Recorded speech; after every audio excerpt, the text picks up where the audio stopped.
Paano gawin ang cross post bonus challenge? Meron ka bang ganito? Yung pa-bonus challenge ni Meta pero hindi mo siya magamit dahil hindi mo alam kung papaano.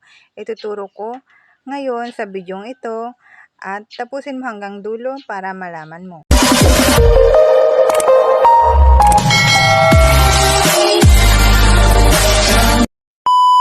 Una, syempre, gagawa tayo ng content. Halimbawa, magpo-post ako ng picture post. Itong picture post na ito kay Milolo. Trending Milolo, kung gusto niyo nitong extra income, ay nasa comment section ng link. Ilalagay ko yan. Nakapaglagay ako ng caption, maglalagay din ako ng hashtag. Ayan, kailangan natin ng caption, ng hashtag sa mga bawat post natin. Ito ay picture post. Pagtapos na, itong next, then dito tayo sa sharing to Facebook group.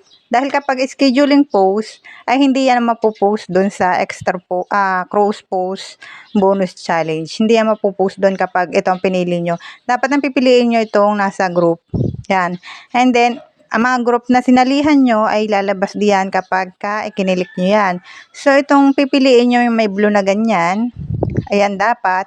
At mabibilang yung cross post mo pag pinost mo to kung ma-approvean ka ng admin na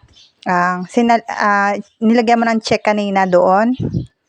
Ay kung approve yan at may post dun sa group na pinindot mo, ay mabibilang yan dun sa cross post na nilagay. Tapos may lalabas na notification na ganito sa'yo, your post was cross-posted. Tapos nakalagay kung anong group yung nag-approve sa iyo.